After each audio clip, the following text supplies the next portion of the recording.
Good evening, visitors. Welcome to the Australian War Memorial's Last Post ceremony. My name is Lexa Peterson, and joining us this evening from the Royal Australian Air Force is Flight Lieutenant Gregory Young. We warmly welcome the family of Private Jack Aldersea, who are watching the live stream of this ceremony. His story will be told shortly. We warmly welcome the delegation from the Royal Australian Air Force 1 Recruit Training Unit from Wagga Wagga, New South Wales. We welcome the veterans who have served, those that are still serving, and the families that love and support them. The live stream of this ceremony is made possible by the Returned and Services League of Australia and the RSL and Services Clubs Association. We welcome members who are watching the broadcast of this ceremony across Australia. During this evening's ceremony, wreaths will be laid at the base of the Pool of Reflection by visitors to the memorial. If you're able, please stand and join in singing the national anthem.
If you're able, please be seated.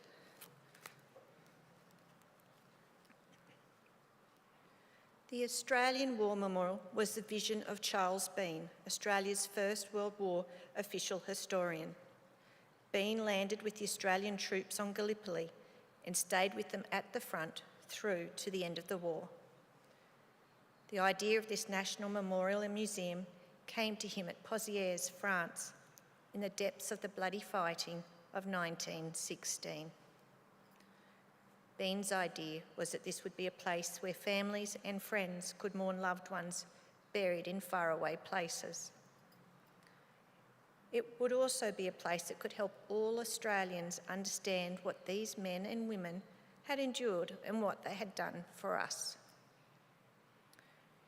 Bean's vision, to which we remain true, is best expressed as inscribed in the entrance to the memorial's galleries.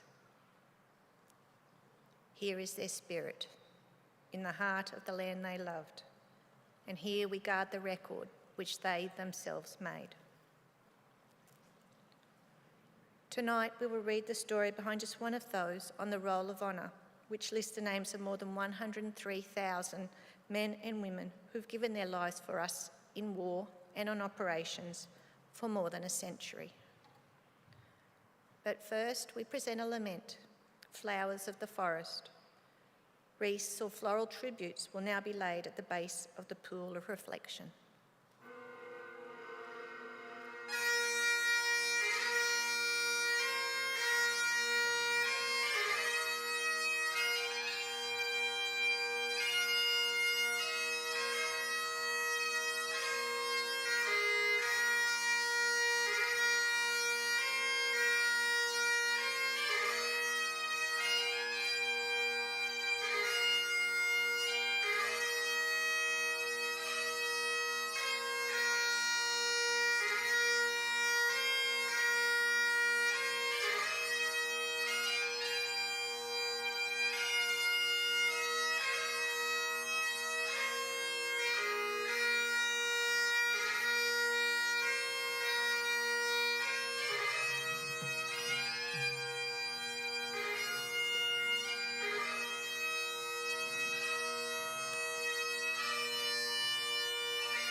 Today, we remember and pay tribute to Private Jack Aldersea. Jack Aldecy was born on the 2nd of January 1918 in Trafalgar, Victoria, one of 7 children born to timber worker Sydney Aldersea and his wife Lillian. Jack grew up in Neerim South, where he was an active member of the local militia.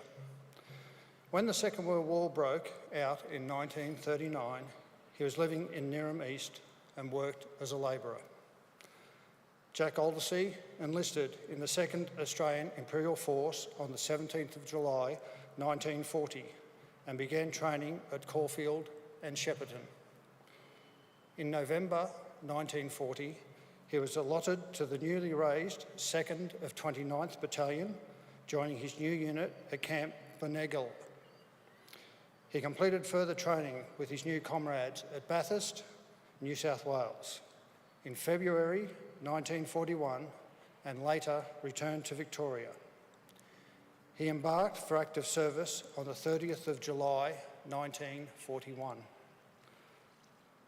Aldersea and his comrades arrived in Singapore on the 15th of August and were stationed in southern Malaya, where they continued training and began preparing to fight in jungle conditions. Within 4 months of their arrival, Japan entered the war, landing on the north coast of Malaya in the early hours of the 8th of December 1941. Japanese forces quickly swept through the countryside, outnumbering and outmanoeuvring Allied units, which were forced into a fighting withdrawal. The 2nd of 29th Battalion fought the Japanese to a standstill at Bakri, but outnumbered and outflanked, they soon were forced to withdraw. Its retreat cut at Parrot Salong Bridge, Aldersea was one of about 500 Australians able to evade the Japanese and make it back to friendly lines. 110 Australians and 35 Indian troops were left behind. Of the Australians, all but 3 were massacred by the enemy around the dusk on the 22nd of December. By the end of January, Allied troops had been forced back to Singapore Island and were drawn into the desperate fighting to defend it. The scattered forces that remained were unable to hold back the Japanese as they began their attack on Singapore on the 8th of February. On the 15th of February 1942, they were forced to surrender to the Japanese. Over 15,000 Australian troops were among the tens of thousands of British Empire soldiers to become prisoners of war. Among them was 24-year-old Jack Aldersea. Aldersea was interned in Changi alongside his comrades for several weeks.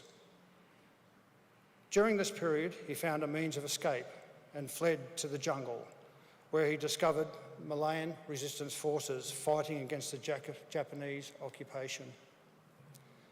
Members of this guerrilla force had been trained by British personnel who had been preparing for the possibility of a Japanese invasion. The resistance fighters had been driven into the Malaya jungle in the wake of increasing Japanese brutality amongst the civilian population.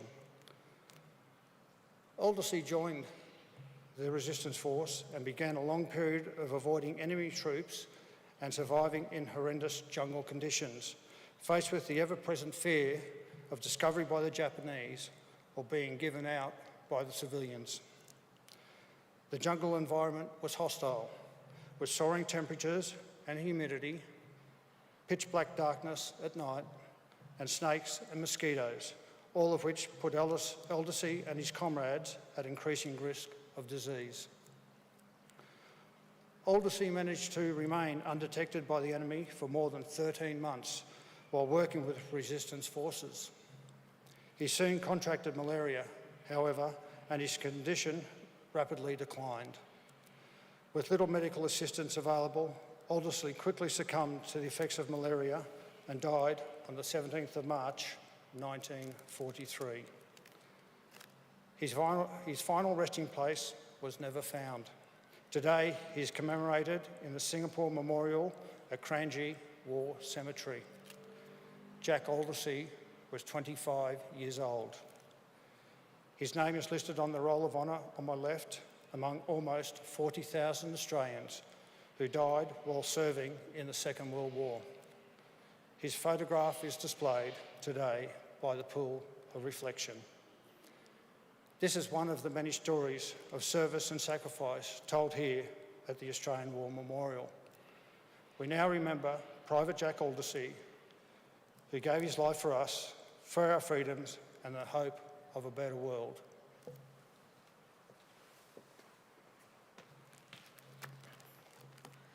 Please stand for the reading of the ode and sounding of the last post.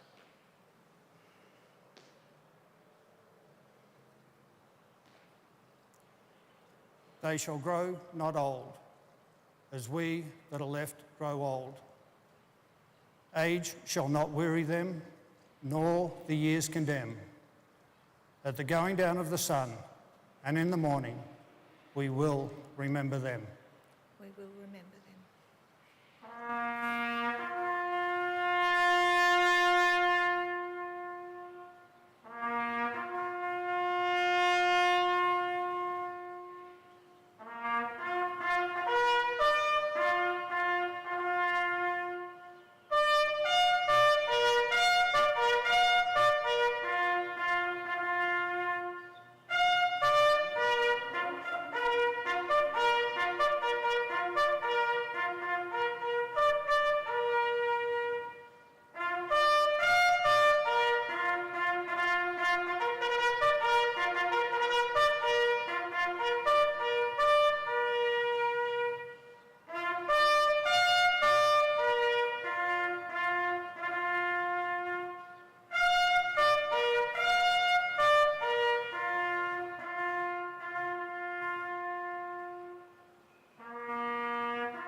Lest we forget.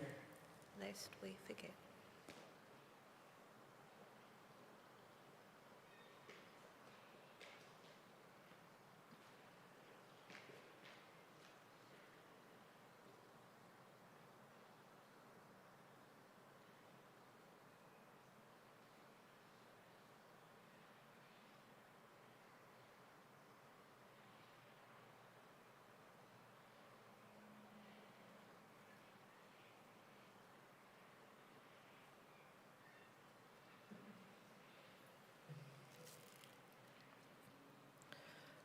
We leave you this evening with the words of the memorial's founder, Charles Bean.